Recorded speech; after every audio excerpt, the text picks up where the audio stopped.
헌법재판소가 1년 가까이 이어오던 고위공직자 범죄수사처 위헌 논란에 마침내 마침표를 찍었습니다.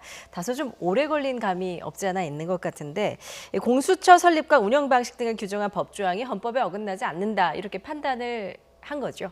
네, 그렇습니다. 여러 가지 형태로 쟁점이 있었지만은 그 중에서 크게 두 가지 점에 대해 이제 본안 판단을 했고요. 예. 또 나머지 한 가지 점에 대해서는 이제 팽팽하게 의견이 맞선 부분이 있습니다. 그게 쟁점은 세 가지였는데요. 첫 번째로 행정 어느 각부에도 속하지 않는 이러한 공수처를 만들어낸 부분들이 자체가 기본적으로 위헌적이고 초헌법적이다. 네. 그리고 상권 분립에 반하다. 이렇게 이야기를 했고요. 여기에 대해서는 헌법재판소는 이렇게 행정부에 소속되는 것이고 공수처는 행정부에 소속된 것이고 그 관할권의 범위가 전국에 미치는 것이고 또 행정각부에 꼭 소속되지 않더라도 그런 독립적인 형태의 행정기관을 설치하는 것이 헌법상 금지된다고 볼 수 없다. 권력 분립이라는 것은 행정권과 그리고 입법권과 사법권의 삼권 분립이지 행정권 내에서 어떻게 설치하는지에 있어서는 재량의 영역이지 헌법에 반하는 게 아니다. 이렇게 주장을 하고 이런 부분에 대해서 그렇게 합헌 판단을 내리게 됐습니다. 예, 재판관 9명 가운데 5명이 합헌 의견을 냈고 또 3명은 위헌, 나머지 1명 각하 의견을 냈군요. 그렇습니다. 예. 나머지 이제 두 번째 쟁점이 된 거는 고위 공직자만을 대상으로 한 이런 특별한 수사기구를 만드는 것이 어떻게 보면은 평등권 침해라든지 재판청구권 침해라든지 이런 부분들이 있는 것이 아니냐라는 문제를 삼았고요. 예. 특히나 이제 위헌 의견을 낸 분들 중에서는 그런 부분들이 있었습니다. 판사에 관해서 특별하게 수사하는 기구들을 만들어낸다면 판사에 대한 사찰이라든지 판사에 대한 수사 압박을 통해 가지고 결국 판사의 재판의 독립성과 재판청구권을 침해하는 것이 아니냐는 그런 의견을 제시한 부분이 있고요. 예. 다만 이제 헌법재판소의 재판관 다수는 기본적으로 그런 부분들은 문제가 되지 않고 무엇보다도 고위공직자의 경우에는 특별한 수사와 감시, 그 범죄의 비리를 처단해야 하는 필요성이 있기 때문에 그러한 공익적인 필요성에 비추어 봤을 때 위헌적인 구조라고 할 수는 없다라는 합헌 판정을 내렸습니다. 예.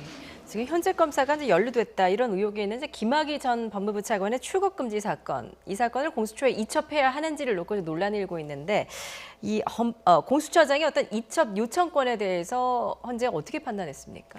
네, 현행 이제 공수처법에서는 그렇게 규정을 하고 있습니다. 다른 공직자의 어떤 수사, 고위공직자의 수사에 대해서는 해당 수사기관이 수사하는 정도를 봐서 공수처장이 요청을 하면 이첩하도록 되어 있고요.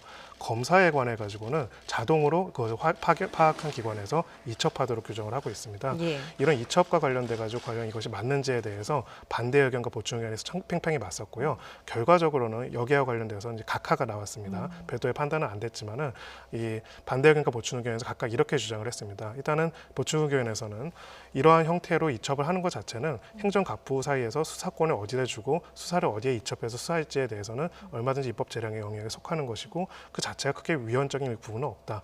정확한 거는 어디서든 관련된 내용들에 대해서 수사를 공정하게 하는 것이 문제이지 네. 특별하게 공수처에 이첩이 된다고 해가지고 정치적인 평형성을 가진다고 볼 수가 없기 때문에 예. 그건 안 된다 이렇게 판단을 했고요. 또 그렇지 않다라고 판단하신 분들 입장에서는 이 내용과 관련해가지고 결국은 이렇게 된다면은 다른 기관의 공정한 수사를 방해할 수도 있는 위험성이 있다라는 부분들을 이제 지적을 했는데 특히 네. 청구인 쪽에서는 지적을 했는데 이 부분에 대해 가지고 결과적으로는 그렇다면은 현재 논란이 되고 있는 공수처가 이렇게 악용이 되고 중립적이지 않게 운영될 거라는 위험성이라는 것들이 사실은 우려가 아닌 객관적으로 소명되고 증명됐다고 볼 수 없다고 판단해서 결과적으로도 여기에 대해서도 위헌 판단이 나오지는 않았습니다. 그렇군요. 오늘 김진우 공수처장도 이에 대한 입장을 밝혔는데요. 이 부분은 직접 듣고 오겠습니다. 그 김학의 불법 출금 의혹 사건을 가져올 수 있다고 보시는지요? 지금 공수처법상 25조 2항에 의하면은 그 수사처 외에 다른 수사기관이 검사의 고위공직자 범인을 발견한 경우 그 수사기관의 작은 사건을 수사처에 이첩하여야 한다. 이렇게 의무조항으로 되어 있습니다. 그렇지만 이 부분에 대해서는 지금 이제 헌재 결정이 나왔는데요. 아까 말씀하신 대로 이제 재판관 3분의 반대 의견과 거기에 대한 또 반대하시는 또 보충 의견이 있어서 의견이 대립하고 있습니다. 예. 이 부분이 이제 변호사님이 자세히 설명해 주신 그 부분인데 일단 김학의 불법 출국 출금 의혹 사건이 이제 공수처 입첩 대상에는 해당이 된다라는 겁니다. 하지만 네. 시간적인 문제도 있고 지금 수사 검사조차 꾸리지를 못했는데 실제 이첩이 가능할 거라고 보십니까? 어떻게 전망하세요? 현재로서는 불가능하다고 네. 봅니다. 결국은 우리가 어떤 이 공수처에 관한 정치적인 입장이 떠나가지고요. 공수처라는 기관을 만든 취지는 고위공직자의 수사를 더 엄정하고 제대로 하고 중립적으로 하라는 목적에 있는 것이죠. 그렇기 때문에 기존에 이제 수사에 대해서 독점권을 가지고 있었던, 기소권을 가지고 있었던 검사의 수사에 대해, 검사의 비리에 대해서는 특별하게 어떻게 보면 입첩을 의무화한 부분이 있는 겁니다.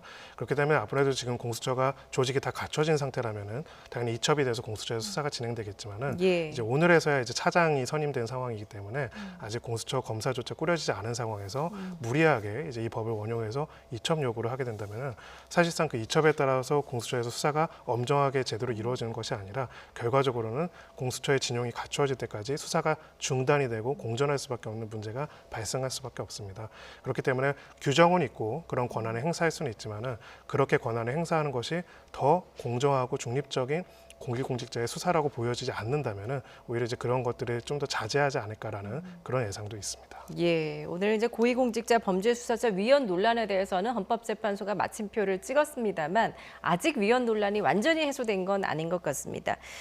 지난해 이제 여당이 통과시켰던 공수처법 개정안 이거는 여전히 헌법재판소에서 심리 중이죠. 네, 그렇습니다. 특히 가장 쟁점이 되는 거는 이제 공수처장 임명에 있어가지고 소위 말해서 비토권, 네. 그 야당 쪽에서 정치적인 중립성이 없는 인사를 배제할 수 있도록 하는 비토권을 삭제한 조항이 문제가 될 것입니다. 그렇기 때문에 그 부분에 대해서 쟁점이 될 것이고요. 두 가지 입장이 다 가능할 수도 있습니다.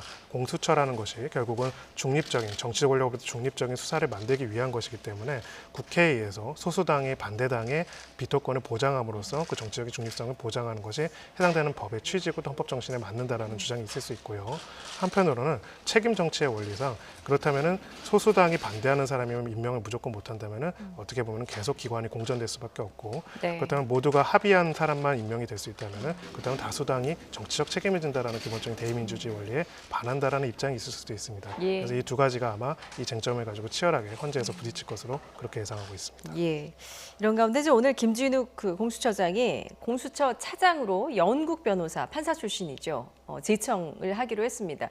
이는 좀 어떤 의미라고 분석을 하십니까? 네, 결국은 이제 검사 출신이냐 아니냐가 많은 사람들이 관심을 가졌던 네. 부분입니다. 일단은 지금 처장님 자체가 사실은 검사 출신이 아니기 때문에 수사기구의 차장은 좀 실무를 담당할 수 있는 검사 출신 변호사를 임명하지 않을 것인가라는 관측도 있었는데요. 예. 결과적으로는 공수처라는 것이 기존의 검찰 조직과는 완전히 다른 조직, 완전히 다른 성격을 가진 조직으로 만들어야겠다는 의지를 처장 차원에서는 이번 차장 인선을 통해 가지고 보여준 것이 아닌가 그렇게 생각합니다. 예, 알겠습니다. 오늘 말씀은 여기까지 듣도록 하겠습니다. 지금까지 김성훈 변호사와 함께했습니다. 잘 들었습니다. 감사합니다.